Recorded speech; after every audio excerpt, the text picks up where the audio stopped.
who may be behind the terror attacks in Spain. Officials there say ETA may be behind it, Basque separatists, but some see signs of al-Qaeda. Joining us to talk about it from Washington, CNN terrorism analyst Peter Bergen and anti-terrorism expert Jeff Beatty, president of Total Security U.S. Appreciate both of you being on the show. Peter, let me start off with you.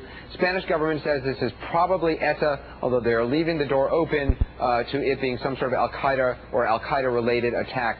What argues against this not being an ETA attack? Well, we don't know, obviously, who it is yet, Anderson, as you pointed out. But, I mean, here are the 4 or 5 reasons it might be al-Qaeda. One, bin Laden has called for attacks on Spain as recently as October of last year because of Spain's active participation in the Iraq War.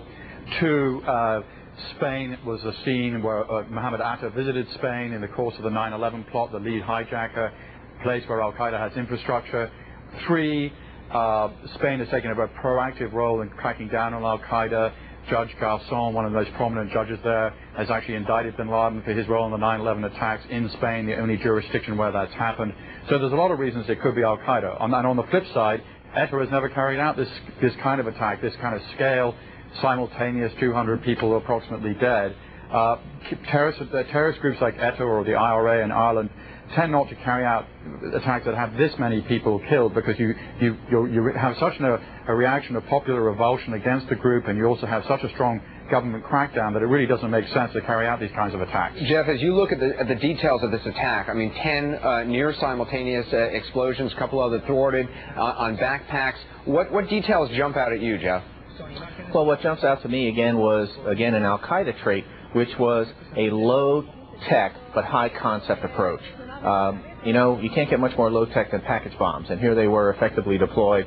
Would have taken anywhere between 4 and 8 people to prosecute this attack, and that to me says you don't want to leave any stone unturned. You don't want to immediately rule out one group or another, and I'm afraid that the possibility exists that with the rush to judgment this morning of thinking it might be ETA, that perhaps some immediate investigative leads were lost. People might have been able to get out of the country because while you're looking for ETA, over here you have other people who might be the real suspects actually leaving the country.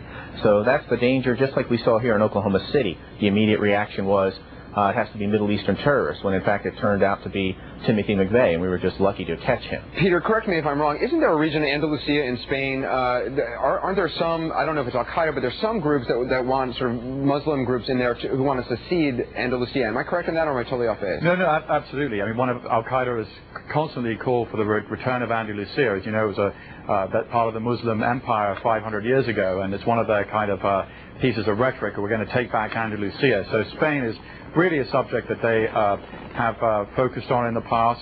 This would represent, if it is indeed al-Qaeda, the first time that they've been really able to strike in Europe successfully since 9/11. There were attacks in Istanbul. There's a debate whether that's in Europe or not, but it would represent a really, unfortunately, a large step forward in their capacity to attack the West. Jeff, just very briefly, this group, Abu Hafs al-Masri Brigade, they said they sent an email to a paper in London saying it was an al-Qaeda attack. They've also claimed credit for the blackout here in the U.S. in the summer. So do you put much credit to this group? No, I don't put much credit to the group. Again, I don't want to rule anything out, but the timing of it, you look at the timeline of the attack and how long did it take them to type out their memo and then to send it off. If it was going to be more credible, it should have happened at the instant the attacks were pressed home. So I don't give it an awful lot of credence. All right, Jeff Beatty and Peter Bergen, appreciate you joining us. Thank you very much. Again, we continue to follow this story all throughout this next hour and throughout this evening here on CNN. We're going to bring you any details as warranted.